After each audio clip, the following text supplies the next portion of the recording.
사랑하는 여러분들, 요즘 삶이 좀 어떻습니까? 코로나로 많이 힘드시고 그래서 좀 징글징글하다라는 생각이 좀 드실 수 있겠다 생각이 듭니다. 그 인터넷에 보니까 이런 글이 올라왔어요. 이제 가정을 키우고 있는 엄마의 글인 것 같은데요. 큰애는 5살, 작은애는 100일. 아침에 둘째 울음소리에 온 가족이 기상. 큰애는 유치원 보낼 준비하다가 이래저래 삐지고, 둘째는 안아달라 낑낑. 설상가상으로 남편 재택하는데 아침부터 에어컨 빵빵하게 트는데 저는 수유하는데 너무 춥고 애들 냉방병 걱정돼 무풍으로 바꾸면 남편은 덥다고 난리.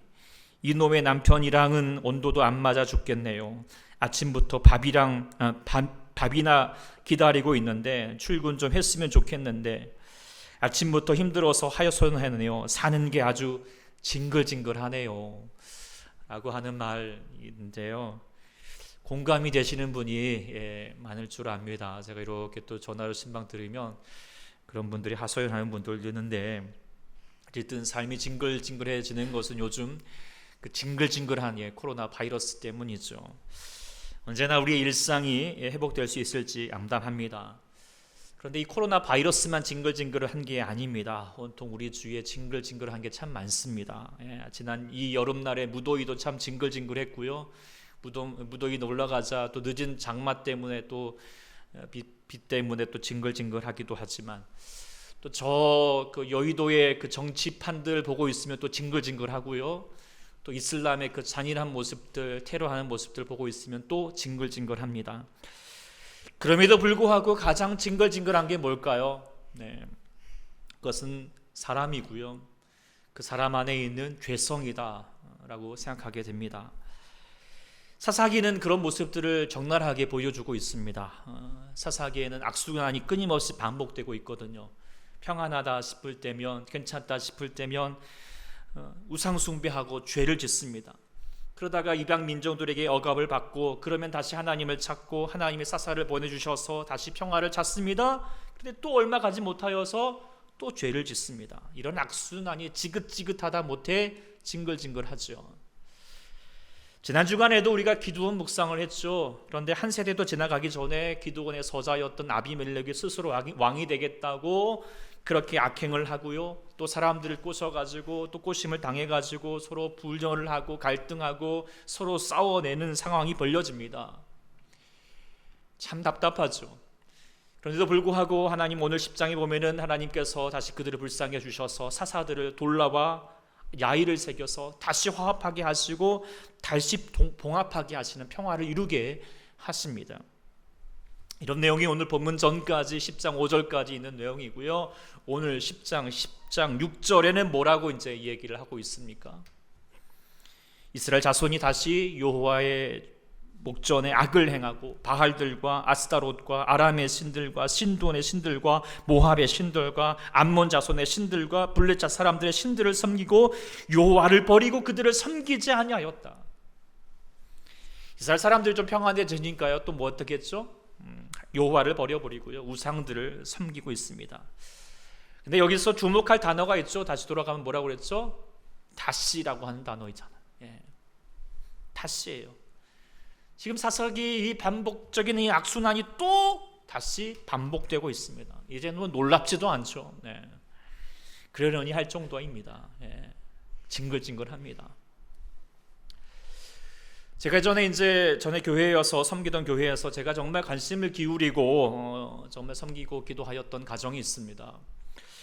할머니 밑에서 어렵게 자라는 우리 청년의 가정인데, 반지하 쪽방에서 할머니도 불편한 몸으로 정말 어렵게 생계를 이어가고 있었고, 그래도 그 청년, 그래도 그 가운데서 예수 믿겠다 하라고 하는 그 모습이 참 귀해서 좋은 거 있으면 좀 챙겨다 주고 더 자주 들리고 연락하고 좀 들리곤 했습니다. 근데 그 할머니에게는 아들, 그러니까 그 청년의 아버지가 있었는데요. 그 아버지는 알코올 중독으로 보호시설에 수감되어 있었습니다. 그러다가 오랜 수감 뒤에 출소를 하는 날 저하고 할머니 같이 정말 그 아들을 뵈러 갔습니다. 생각보다 좀 말끔하신 분이었습니다. 그리고 같이 밥도 먹으면서 또 집에 앉아서 이야기하고 또 예배도 드리면서 그분이 말하였습니다. 이제는 어머니 잘 못 쓰고 아들이랑 잘 살겠다 했습니다. 그런데요, 아시겠죠? 얼마 되지 않아 또 술을 드셨습니다. 몇 번 권유했습니다. 그럴 때마다 죄송하다고 다신 그러지 않겠다 했지만 또 얼마 가지 않아 또 술을 찾고 심지어는 가정에 폭력을 행사하기도 했습니다. 재활센터에 보내드리기도 했고 일자리를 알아봐 드리기도 했습니다. 그런데 다시 직장을 그만두고 또 술을 찾았습니다. 할 수 없이 나중에는 알코올 중독 치료 센터에 강제로 입원시켜야 했습니다. 처음에 제가 할머니와 그 청년 때문이라도 너무 그분이 안쓰럽고 안타깝고 그래서 나름 최선을 다하여서 섬겨서 정말 그분이 다시 이 지긋지긋한 삶에 좀 해방되었으면 참 좋겠다라고 하는 마음을 가졌는데 나중에는 그분의 모습에 정말 어떻게 할 수가 없더라고요. 집을 찾아갈 때마다 그 문 옆에 나와 있는 그 술병들을 보고 있으면요 정말 징글징글했습니다. 근데 그런 모습이 바로 저와 여러분들의 모습인 우리가 부정할 수가 없습니다. 우리 똑같은 죄를 반복합니다. 사사기의 이스라엘 백성들의 모습과 이 알코올 중독자의 모습과 우리가 다를 바가 없잖아요. 뭔가 삶이 평안하고 살만하면 그걸 통해서 하나님께 감사하고 하나님의 주를 위해서 사는 삶을 살기보다도 뭔가 인생의 재미를 찾고 자신의 유익을 찾습니다. 세상 자랑 구하고요, 나의 풍요를 구합니다. 우상 숭배하는 거죠. 우리가 늘 똑같은 죄를 범하잖아요. 하지 말아야 될 것을 알면서도 물론 처음에는 실수할 수 있겠죠. 그러나 나중에는 얘라 모르겠다 싶고 하면 하나님 외면하고 싶고 하나님이 개가여서 귀찮아하고 점점 경고에 대해서 내성이 생겨가지고요 하지 말아야 될 것을 계속 반복합니다. 징글징글하죠. 근데 하나님 이런 징글징글한 우리들을 향하여서 어떤 마음을 갖고 계실까요? 오늘 사사기 본문은 이런 이스라엘 백성들을 향하신 하나님의 마음을 잘 드러내고 있습니다. 우리가 이 말씀을 묵상하면서 오늘 하나님께서 나를 바라보시는 하나님의 마음, 우리를 바라보시는 하나님 마음을 잘 헤아려서 다시 하나님의 뜻을 세울 수 있는 우리 모두가 될 수 있기를 소망합니다. 우리가 첫 번째 징글징글한 자들에게 행하신 하나님의 마음이 무엇인가? 그것은 하나님도 마음 상하신다는 것입니다. 오늘 본문 6절에 보면 이스라엘 자손들이 다시 하나님 앞에서 목전에서 악을 행하고 우상 숭배하면서 하니까 다시 어떻게 되죠? 악의 순환의 고리처럼 다시 이방 민족들에게 억압을 당합니다. 아모리 족속과 암몬 자손들에게 공고가 심해집니다. 그러자 이제 이스라엘 백성들이 또 어떻게 합니까? 하나님께 여호와께 부르짖습니다. 하나님 잤습니다. 잘못했다 합니다.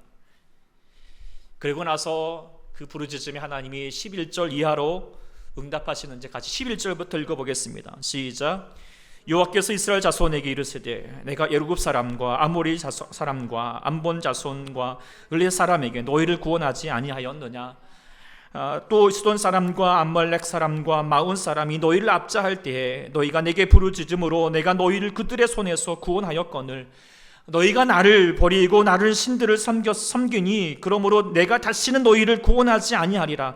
가서 너희가 택한 신들에게 부르짖어 너희의 환난 때에 그들이 너희를 구원하게 하라 하신지라. 자, 이 말씀을 하나님의 이 응답을 들으면 하나님은 지금 어떤 마음이신 것 같습니까? 화가 났습니다. 그리고 상당히 마음이 상하셨습니다. 요즘 말로 말하면 하나님께서 단단히 삐치신 거죠. 그런데 정말 삐졌다라고 하는 말 정말 안 좋아합니다. 꼭 삐졌다 하면은 그 삐진 사람이 꼭 잘못한 것 같거든요. 그런데 정말 장독한 사람은 그 사람의 마음을 아프게 한 가해자가 잘못한 거잖아요. 삐진 사람이 피해자일 뿐입니다. 그런데 삐졌다는 말로 그 사람을, 그 피해자를 무한주는 것, 가해자가 정작 자신의 잘못도 인정하지 않고 2차 피해를 주는 아주 못된 말이잖아요. 그래서 삐졌다는 말 하지 마십시오. 마음 상한 거죠. 하나님 지금 삐지는 게 아니라 뭐예요? 마음 상하신 거예요. 마음 아파하신 거죠. 하나님이 나쁜 게 아니라 누가 나쁜 거예요? 이스라엘 백성들이 나쁜 행동을 하고 있잖아요. 그런데 하나님께서 이런 마음 상하신 거예요. 처음부터 그런 게 아니거든요. 사사기 1장에 보면 이스라엘 백성들이 하나님 명령대로 뜻대로 행하지 아니하고 이스라엘 그 이방 가나안 이동 민족들을 그냥 남겨둡니다. 멸절하지 않습니다. 그때 2장에 보면 하나님께서 여호와의 사자가 보내가지고 너희 그러면 안 된다라고 그렇게 경고해요. 말로 하시는 거죠. 그런데요, 처음에 그렇게 말을 듣는 듯하지만요, 말을 안 들어요. 그러니까 이번에는 계속 말하다가 어떻게 하시죠? 매를 드십니다. 그래서 2장 14절에는 하나님께서 징계하십니다. 그래서 노략을 당하게 되고 대적들의 손에 팔아 넘길 수밖에 없게 됩니다. 그러면 또 이스라엘 백성들이 아파하죠. 힘들어하면 또 어떻게 하나님이 사사들을 보내시고 구원하시고, 그런데 또 그러고 나면 또 다시 죄를 짓고 계속해서 죄를 반복하고 있습니다. 우리가 알아야 될 것은 한 번 잘못하는 거 분명히 실수라고 말할 수 있죠. 다 실수할 수 있습니다. 그런데요, 봐줄 수 있습니다. 그런데요, 계속 반복되는 실수는요, 실수가 아니죠. 뭐예요? 그건 죄입니다. 악행입니다. 하나님, 이스라엘 백성들은 지금 분명히 뭐예요? 죄 짓고 있어요. 악행하고 있어요. 못된 버릇입니다. 그래서 하나님께서 지금 매를 드시는 거잖아요. 이솝 우화에 이런 이야기가 있습니다. 어떤 사형수가 교수형을 당하기 전에 마지막으로 어머니를 만나고 싶다고 했어요. 그러니까 주위 사람들이 눈시울을 붉으면서 아무리 못된 사형수라고 해도 그래도 마지막에 찾는 사람은 어머니구나 라고 그렇게 어머니를 모시고 왔어요. 사형수가 그 어머니의 이렇게 귀를 기울이면서 그때 갑자기 뭐 했냐? 그 어머니의 귀를 물어 뜯었어요. 그러면서 이렇게 말하는 거예요. 내가 오늘 이렇게 사형수로 죽는 것은 어머니 때문입니다. 나는 지금도 기억하고 있습니다. 어릴 때 이웃집에 놀러 갔다가 예쁜 장난감이 있으면 몰래 집으로 가져오곤 했는데 그때 어머니는 한 번도 나를 나무라지 않았습니다. 그 뒤에 나는 남의 것이지만 내 마음에 드는 것은 수단 방법을 가리지 않고 집어오게 되었고, 나중에는 남을 죽이면서까지 내가 원하는 것을 빼앗게 되었습니다. 3살 버릇 여든 간다는 말 하잖아요. 누구나 실수할 수 있고 잘못할 수도 있습니다. 그런데요, 그게 계속 반복하기 시작하면 죄악이 됩니다. 게으르기 시작하면 나중에는 좀 더 자자, 좀 더 놀자 하는 인생이 되어버리죠. 거짓말하기 시작을 하면 나중에는 사람을 속이고 사기치는 자가 됩니다. 남들에게 욕하고 놀리기를 좋아하면 나중에는 폭력꾼이 되겠죠. 주일 한번 빠지기 시작하면 나중에는 신앙을 잃어버립니다. 기도하지 아니하고 하나님께 찾지 아니하는 사람은 위기의 순간에 하나님보다도 다른 우상을 찾게 되죠. 그래서요, 우리가 버릇되기 전에 끊어내야 됩니다. 근데 사람이 연약한지라 스스로 끌어내지 못할 때가 많아요. 그러면 그것을 안타까워하고 정말 그 사람을 너무나도 더 사랑하는 사람 누구이죠? 우리 하나님이기도 하지만 부모 존재는 어떻게 하죠? 결국에는 말로 안 되면 매를 듭니다. 징계하죠. 바로 이 매를 드는 것도 뭐죠? 결국 사랑이잖아요. 하나님께서 지금 이스라엘 백성들의 그 마음으로 매를 드셨던 거죠. 징계하셨던 거죠. 그런데 이스라엘 백성들 돌이키지 않아요. 또 우상 숭배합니다. 하나님을 거역합니다. 징글징글하게 행동합니다. 그러자 이제는 10장에 보니까 하나님께서 정말 화가 나셨어요. 정말 마음 상하신 거예요. 근데 우리 하나님께서 정말 마음 상하시니까 어떻게 됩니까? 본문 7절 한번 읽어보겠습니다. 7절입니다. 시작. 여호와께서 이스라엘에게 진노하사, 화가 나셨죠? 그리고 뭐라고 했죠? 이스라엘 사람들의 손과 아몬 자손의 손에 그들을 파심해라고 되어 있어요. 파셨다라고 하는 말은 넘기다, 양도하다라고 하는 말의 의미를 가지고 있어요. 그러니까 지금 이스라엘 백성들을 블레셋 사람들과 암몬의 손에서 보호하지 않냐고 마음대로 하게 하셨다는 거예요. 손 놔버렸다는 거죠. 그 마음, 그러면서 11절에 얘기하는 거 뭐예요? 야, 너희 나를 버리고 다른 신들을 섬겼으니까 내가 너희를 더 이상 구원하지 않겠다. 너희가 택한 신으로 그냥 가버려라. 근데 이게 정말 무서운 거잖아요. 로마서 1장 12절에 보면은 이스라엘 백성, 하나님의 사람들이 하나님을 거역하고 하나님을 계속 정말 무시하면 어떻게 되죠? 24절에 보면은 뭐라고 했냐면 하나님께서 내버려 두신다라고 말하고 있어요. 근데 이 내버려 두심은 하나님의 무서운 진노입니다. 화입니다. 그리고 이것을 무서워할 줄 아는 자가 정말 지혜로운 자죠. 그런데 사람들이 의외로요 잘 몰라요. 이게 괜찮은 줄 아는 거예요 이제. 그리고 정말 지 마음대로 해버립니다. 그리고 이 내버려 두심 뭐냐면요 정말 사랑이거든요. 사랑인 거예요. 하나님 우리 사랑하시는데요 정말 사랑하는 건 뭐죠? 억지로 하지 않아요. 하나님의 뜻을 수용할 수도 있지만 하나님을 거절할 수도 있는 자유의지를 우리 가운데 허락하신 거거든요. 그래서 거절당했지만 바로 폭력을 행하고 심판하지 않아요. 경력 당하시지만 기다리고 인내하시는 거죠. 탕자의 비유에서도 아버지는 유산만 노리는 그 아들의 그 고집에 처음부터 얘 가버려 라고 내보내지 않았을 거예요. 계속해서 어르고 달래기를 수십 번 반복했을 거예요. 그러나 그 고집에 나중에는 할 수 없이 내버려 두시고 유산을 그냥 넘겨줘 버린 거죠. 그리고는 그 때부터 아들을 향하여서 동구밭에서 기다리고 계시는 아버지 모습이잖아요. 근데 그때 그 아들은 어떤 마음이었을까요? 이야 자유다, 이제 내 세상이 왔다, 이렇게 생각했겠죠. 많은 사람들이 이렇게 살아요. 그러면서 말하죠. 하나님 어디 계시냐고. 하나님 있으면 이게 뭐냐고. 정말 하나만 알고요 둘 셋도 몰라요. 아무것도 모르는 미련한 인생이죠. 그런데요 이 미련한 인생이 우리도 믿는 사람도 그럴 때가 많잖아요. 자기 마음대로 살다가 자기 뜻대로 살다가 그래서 마치 창자가 자기 마음대로 하다가 나중에는 유산 다 말아먹고 돼지치는 그런 억울한 삶을 사니까 그런 것처럼 우리들도 인생의 고통이 다가오면 왜 하나님 나를 지켜주지 않았냐고, 하나님 나에게 벌 주셨다라고 그렇게 얘기하는 사람들이 있어요. 이거 하나님 입장에는 되게 억울하거든요. 하도 고집부리니까 어떻게 해요? 이제는 내버려 두시는 거예요. 그러니까 세상의 그런 많은 사단의 유혹과 그 침략과 그 폭력 속에서 당한 것뿐이거든요. 하나님이 놔셨기 때문에, 더 이상 보호하지 않았기 때문에. 제가 목회하면서 정말 안타깝고 속상한 게 이거예요. 저분처럼은 안 되는데 참 하나님 마음도 느껴지고, 그래서 정말 기도하고, 그래서 정말 마음 먹고 이러시면 안 됩니다 라고 그렇게 얘기 드리면 기분 나빠합니다. 하나님의 말씀으로 듣지 않습니다. 그러면요 정말 내버려 둘 수밖에 없어요. 이 상태가 되면 정말 마음 아픈데 더 하려 보면 하나님이 더 마음 아파하신다는 거예요. 사랑하는 우리 초대 성도 여러분, 하나님께서 지금 여러분들을 향하신 마음이 어떠실 것 같습니까? 우리가 이 하나님의 마음을 좀 잘 헤아려서 정말 징글징글한 삶으로 가지 않는 자가 될 수 있기를 소망합니다. 그래서 우리가 정말 하나님의 뜻을 이루어질 수 있는 우리 모두가 되기를 간절히 축원합니다. 두 번째로 묵상할 것은 징글하는 자에게 하나님 마음이 뭔가, 하나님은 진짜 회개하시는지 보신다는 거예요.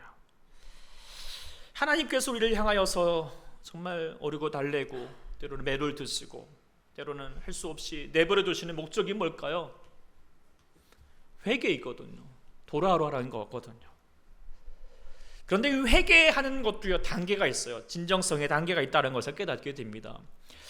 오늘 본문의 10절에 보면은 이스라엘 백성들이 회개하는 것 같잖아요. 우리 하나님을 버리고 바알들을 섬김으로 주께 범죄하였다, 자신의 우상의 잘못을 인정하고 하나님께 용서를 구하고 있어요. 근데 이런 모습이 지금 물론 전에 비하면 되게 한 단계 발전된 회개이거든요. 왜냐하면 그 전에는 그저 고통만 당해가지고 부르짖기만 하거든요. 그래서 그 전에 있는 것처럼 어떻게 해요? 학대받으니까 부르짖고 궁핍함 당하니까 부르짖는 거예요. 힘든 거 자기 호소만 하고 있어요. 잘못을 인정하지 않죠. 하나님 그래도 이거 들으셨잖아요. 네, 물론 처음엔 다 들으셔요. 그런데요 이것도 계속 반복되면 어떻게 돼요? 아니함만 못하는 거 아시거든요.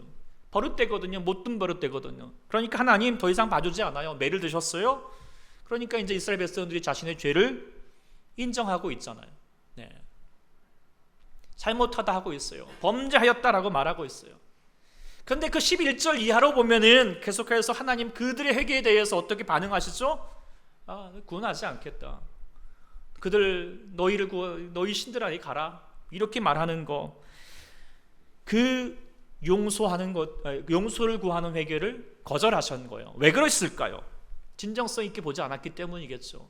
하나님 하나 아셨을 거예요. 잘못했다 말하지만 지금 말만 하고 지금 이 길을 벗어나고자 하는 마음이 강했던 것이겠죠. 말로 때우고자 하는 거예요. 가짜 회개입니다. 하나님 속지 않으시는 거예요. 그래서 너희들 좋아하는 그 우상에게 가라 라고 그렇게 말해버렸던 것이죠. 이 하나님 마음에 다시 이제 이스라엘 백성들이 뉘우치기 시작하죠. 그리고 나서 조금 더 진정성 있는 회개를 하기 시작합니다. 15절 16절 같이 읽어보겠습니다. 시작. 이스라엘 자손이 여호와께 여쭈되 우리가 범죄하였사오니 주께서 보기에 좋은 대로 우리에게 행하시려니와 오직 주께 구하옵나니 오늘 우리를 건져내옵소서 하고 자기 가운데에서 섬김의 여호와께서 이스라엘의 공고로 말미암아 마음에 근심하시니라. 오늘 보면 말씀이 보면은 이제 정말 하나님이 원하시는 회개의 단계로 나아가고 있는 이스라엘 백성의 모습을 볼 수 있거든요. 그리고 진정한 회개가 뭔가 여기 본문을 통하여서 두 가지가 있다는 것을 좀 깨닫게 되는데요. 먼저는 뭐냐? 그것은 하나님이 원하시는 회개. 첫 번째로는 자기 가운데에서 이방 신들을 제하여 버리고라는 단어를 볼 수가 있겠죠. 계속 말씀드리지만 회개는 후회하는 것과 다르죠. 후회가 아닙니다. 말로 때우는 게 아니에요. 구체적인 행동이 있어야 합니다. 탕자가 그저 돼지 우리에서 한탄만 하고 있는 것이 회개가 아닙니다. 어떻게 되죠? 아버지 집으로 돌아가야 돼요. 요나가 물고기 뱃속에서 내가 잘못했습니다 라고 있는 것이 다가 아니에요. 어떻게 해야 되죠? 니느웨로 가야 되거든요. 우리도 마찬가지예요. 회개하는 자는 말이 아니라 행동이 있어야 돼요. 말로 때우려고 하지 마십시오. 변화되어야 합니다. 물론 우리가 처음부터 온전한 변화를 이룰 수는 없어요. 하나님도 그거 바라시지 않아요. 그러나 최소한의 노력이 있어야 되죠. 해보려고 하는, 정말 해보려고 하는, 내가 변화되어야겠다라고 하는 그런 최소한의 노력들을 가져보라는 거죠. 그거 하나님 정말 기뻐하시거든요. 우리 우상들 제하고 하나님을 바라보고자 하는 마음을 가져야겠다라고 하는 것을 오늘 본문을 통하여서 말씀하시고요. 두 번째는 뭐였죠? 여호와 주께서 보시기에 좋을 대로라고 하는 것을 볼 필요가 있습니다. 이 말은 뭡니까? 하나님의 처분을 따르는 태도입니다. 회개할 때 하나님께서 나를 용서하실 것이다, 또 아니면 벌할 것이다, 이거는 내가 결정할 수 있는 바가 아니겠지요. 세상 법에도요, 가해자가 피해자에게 용서를 구한다 할지라도 피해자가 꼭 그 가해자를 용서할 필요가 없잖아요. 그럴 의무는 없는 거예요. 하나님도 마찬가지예요. 하나님도 용서할 수 있겠지만 벌하실 수도 있는 거예요. 그걸 뭐라 할 수 없는 거죠. 그래서 사무엘 13장에 보면은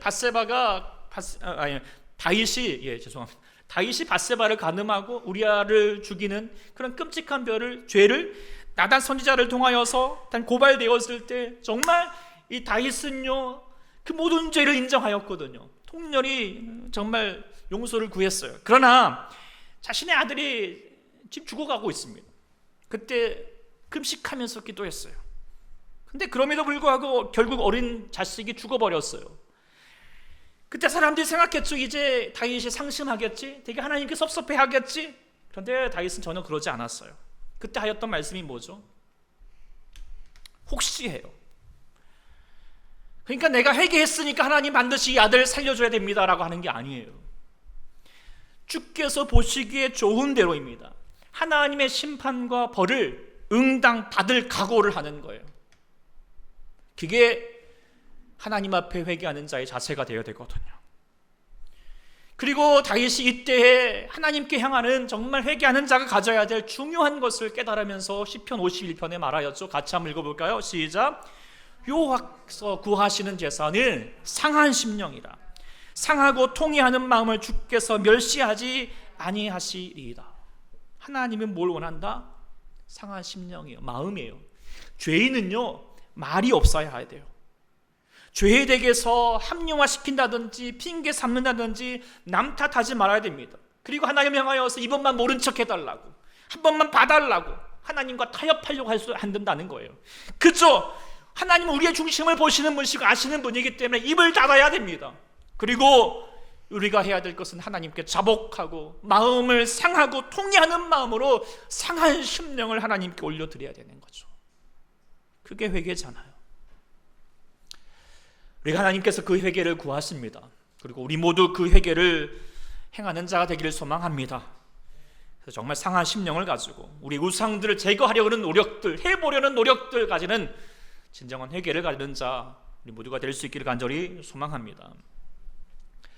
세 번째 본문을 통하여서 정말 징글징글한 자에게 행하신 하나님 마음이 뭐냐? 그것은 하나님은 회개하는 자에게 그래도 마음 약해지신다는 거예요.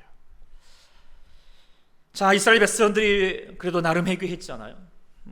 그때 하나님께서 응답하셨어요. 물론 온전한 회개는 아니었을 거예요. 왜냐하면 온전히 해결하였다면 이제 사사기는 끝나야겠죠. 네, 이제 하나님만 섬겼다라고 말하겠지만 그러지 않거든요. 또 죄를 범하잖아요. 징글징글은 쉽게 안 변합니다.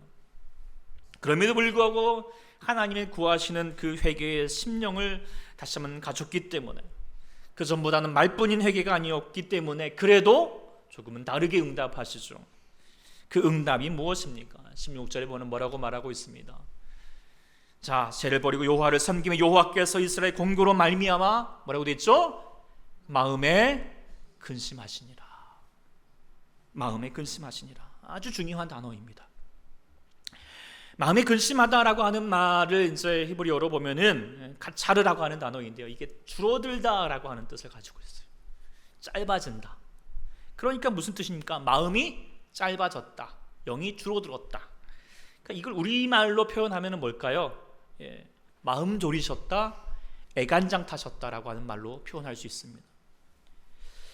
그러니까 왜 그랬을까 생각을 해보면 하나님께서 지금 이스라엘 백성들이 회개하고 또 그들이 지금 공고하고 있는 고난 가운데 있는 모습을 보시고 하나님이 지금 마음 복잡하시는 거예요. 뭐 마음 복잡하다는 말이죠. 하나님께서 쓰는 말이 좀 애매하지만 어쨌든요.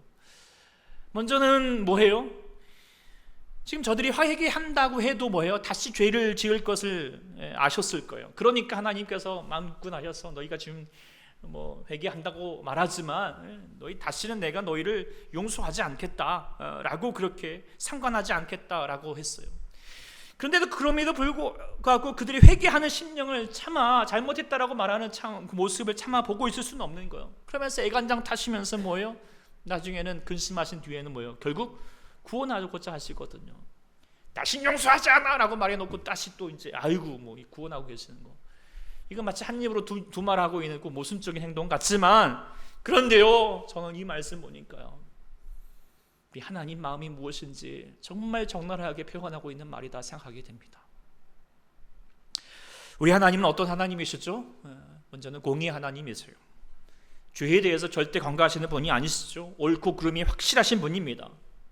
그런데 그 하나님은 또 어떤 하나님이세요? 사랑의 하나님이십니다. 자비의 하나님이십니다. 70번씩 7번이라도 용서하라고 말씀하시는 분이지요. 그래서 이 두 마음, 상치되는 그 두 마음이 같이 있으시기 때문에요, 이 상치된 두 마음이 있으시면 결과론적으로 어떻게 되느냐? 애간장을 탈 수밖에 없어요. 마음이 늘 근심이 많을 수밖에 없어요. 이 마음 아마 부모가 되면 조금 이해할 수 있잖아요. 아이가 잘못하고 계속 고집을 부리면 정말 화가 나죠. 저러면 안 되니까요. 그래서 매를 들죠. 아이가 아프다고 말합니다. 그런데 더 아픈 사람이 누구 있죠? 누가 더 아파해요? 매를 들고 있는 부모잖아요. 그러다가 아이가 조금이라도 아이가 잘못했다고 용서를 구하면은요, 부모는요 금세 마음이 약해집니다. 절대 용서하지 않겠다라고 그렇게 으름장을 놓다가도요, 그새 아이를 달래면서 아픈 구석 맞아주면서 호흡 불고 있는 게 이게 부모잖아요. 이 마음을 가지신 분이 우리 하나님이십니다. 그래서 회개하는 자에게 정말 약해지신 거거든요. 그래서 성경에 보면은 정말 악한 인간 아합이 대표적인 인간인데도 그 인간이 하나님께 회개하니까 뭐라고 했죠? 그 재앙 이 세대에는 내가 내리지 않겠다라고 말씀하시고요.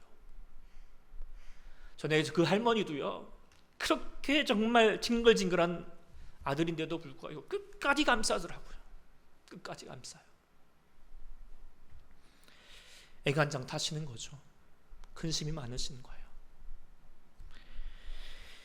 이스라엘 백성들이 죄로 그렇게 죄악으로 치닫던 시절에도 하나님이 끊임없이 말씀하셨던 바가 있어요. 우리 같이 사사기 55장 7절 말씀 읽어보겠습니다. 시작.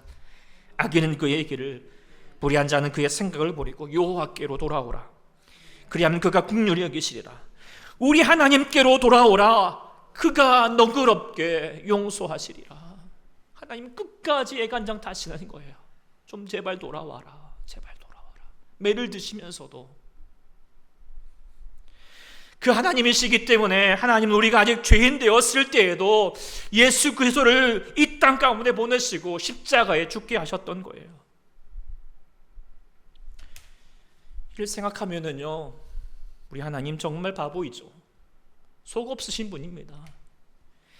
당연히 벌하고 본때를 보여줘야 될 이 징글징글한 인간들을 위해서 자신을 내어주는 것이 정말 얼마나 속이 없으신 것입니까? 근데 정말이지, 이 하나님이 나의 하나님이고 우리 하나님이셔서 너무 감사하고 너무 좋습니다. 그런데 최악이 무엇인 줄 아십니까? 이런 하나님을 또 이용하는 거예요. 그래, 용서하면 회개하면 용서하신대. 그래서요, 입술로만 회개하는 척하고요, 전혀 하나님 뜻대로 행하지 않은 사람, 그 사람이 지금 수많은 그리스도인의 모습이잖아요. 하나님의 은혜를 깡그리 질바버립니다. 말로 형용할 수 없는 그 사랑을, 그 은혜를 싸구려 은혜로 취급해버리고 있는 거죠. 그게 지금 한국교회의 모습이고 저와 여러분들의 모습이기도 합니다. 정말 징글징글하죠. 이런 인간의 모습을 지금 사사기를 통하여 하나님 다시 말해주고 있잖아요. 하나님 근심하시면서 애간탕 타시면서 또 속은 척 하시면서 다시 보면은 사사를 보내세요. 입다를 보내시고요. 그런데 또 나중에 어떻게 되죠? 또 우상숭배합니다. 앞으로도 우리가 사사기 보고 있으면 정말 열불 나겠죠. 그런데 우리가, 저와 여러분들이 바로 그 사람이라는 것을, 이스라엘 백성들임을 우리가 잊지 말아야겠습니다. 사랑하는 주의 자녀된 우리 사랑하는 성도 여러분들은 어떠한 삶을 살고 계십니까? 코로나와 여러 가지 삶의 무거움으로 징글징글 맞은 이 시대를 살고 있지만 정말 징글징글한 것은 바로 저와 여러분들이라는 사실, 우리가 기억합시다. 그럼에도 불구하고 하나님은요, 우리를 위해서 근심하십니다. 애간장 타십니다. 마음 졸여하십니다. 저러면 안 되는데. 우리 하나님 마음을 아는 자라면 우리 하나님께로 돌아가야 하겠습니다. 하나님께로 다시 우리의 마음을 들여서 회개하는 자가 되어야 하겠습니다. 그 마음 구하면서 이 찬양 좀 같이 나눴으면 좋겠다 생각했습니다. 여호와께로 돌아가자, 그 하나님을 기억하면서 찬양 들으시고 하나님 마음을 헤아릴 수 있는 우리 모두가 될 수 있기를 소망합니다.